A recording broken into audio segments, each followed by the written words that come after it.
एक बार की बात है। एक गांव में एक मूर्तिकार रहता था जो बहुत ही खूबसूरत मूर्तियां बनाया करता था। मूर्तियां बेचकर वो अच्छे खासे पैसे कमाता और इसी से अपना घर चलाया करता था। उस मूर्तिकार का 10-12 साल का एक लड़का भी था और वो भी अपने पिता के साथ मिलकर बचपन से ही मूर्तियां बनाया करता था।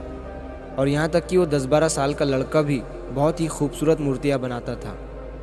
उसके पिता उसकी मूर्तियां देखकर बहुत खुश होते, लेकिन हमेशा उसकी बनाई हुई मूर्ति में कोई ना कोई कमी निकाल ही लेते थे। लेकिन उस मूर्तिकार का बेटा कभी भी अपने पिता की बातों से निराश नहीं होता था, बल्कि वो अपने काम को जारी रखता और अपने पिता की बात को मानते हुए अगली बार वो उस गलती पर अच्छे से ध्यान देता। अब धीरे धीरे उस बच्चे की मूर्तियाँ उसके पिता की मूर्तियों से भी ज़्यादा अच्छी बनने लगी थी। फिर कुछ समय गुजरने के बाद लोगों ने उसकी बनाई मूर्तियों को ज़्यादा दाम में खरीदना शुरू कर दिया और उसके पिता की बनाई मूर्तियों को लोग पहले के ही दाम में खरीदते थे। अब समय गुजरने के बाद वो लड़का बड़ा हो गया और अब वो अपने पिता से भी ज़्यादा कमाने लगा। लेकिन अभी भी उसके पिता उसकी बनाई हुई मूर्तियों में कुछ ना कुछ गलती निकाल ही लेते थे। लेकिन अब उसके बेटे को ये बात अच्छी नहीं लगने लगी थी। तो एक दिन जब उसके पिता उसकी बनाई हुई मूर्ति में उसे गलती बता रहे थे, तभी लड़के ने गुस्से में अपने पिता से कहा कि आप मेरी बनाई हुई मूर्तियों में कमियां निकालते हैं, जैसे कि आप मुझसे भी अच्छे मूर्तिकार हैं। आपको पता है ना कि मेरी बनाई गई मूर्तियाँ आपकी मूर्तियों से कई ज़्यादा दाम में बिकती है। इसका मतलब ये है कि मैं आपसे बेहतर और अच्छा मूर्तिकार हूँ। और अब मुझे लगता है कि मुझे आपके एडवाइस की कोई ज़रूरत नहीं है। मेरी मूर्तियाँ परफेक्ट होती है। उस दिन के बाद से उसके पिता ने उसे एडवाइस देना छोड़ दिया और अब वो अपने बेटे के काम में कोई भी गलती और कमी नहीं निकालते थे। कुछ दिनों तक लड़का अपनी मूर्तियाँ खुशी से बनाता रहा, लेकिन फिर कुछ समय बीतने के बाद उसे रियलाइज़ हुआ कि लोग अब उसके काम की इतनी तारीफ़ नहीं कर रहे हैं जितनी पहले करते थे, और इसी वजह से उसकी मूर्तियों की कीमत भी गिरने लगी थी। लड़के को इस बात की वजह समझ नहीं आई। उसे अपनी बनाई गई मूर्तियों में कोई भी कमी नज़र नहीं आ रही थी जिसे सुधार कर वो फिर से अपनी मूर्तियों के दाम को उठा सके। वो इस बात से बहुत परेशान हो गया और एक दिन वो अपने पिता के पास गया और उन्हें अपनी प्रॉब्लम बताने लगा। पिता ने उसकी पूरी बात सुनी और उसे कहा, मुझे पता था कि एक दिन ये तुम्हारे साथ ज़रूर होगा। ये सुनने के बाद बेटा हैरान हो गया और उसने कहा, क्या आपको पता था कि ये होने वाला है? पिता ने हाँ में सर हिलाया और कहा, क्योंकि ये मेरे साथ बहुत साल पहले हो चुका है। तभी लड़के ने कहा, फिर आपने मुझे ये चीज़ क्यों नहीं बताई? पिता ने कहा, क्योंकि उस समय तुम समझना नहीं चाहते थे। मुझे पता है कि मैं तुम्हारी जितनी खूबसूरत मूर्ति नहीं बना सकता हूँ, इसीलिए मैं हमेशा ये कोशिश करता था कि मैं एक टीचर की तरह तुम्हारी बनाई गई मूर्तियों में कमी निकालूं।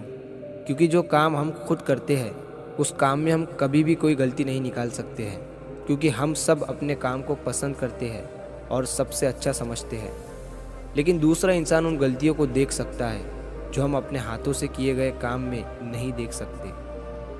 जब मैं तुम्हारी बनाई गई मूर्तियों में गलतियाँ निकालता था, तब तुम अपने काम से सेटिस्फाई नहीं होते थे और तब तुम अपने काम को और भी अच्छे से इम्प्रूव करने की कोशिश करते, और इसीलिए तुम्हारे काम में हर दिन इम्प्रूवमेंट हो रही थी और तुम्हारी मूर्तियों की प्राइस भी बढ़ रही थी।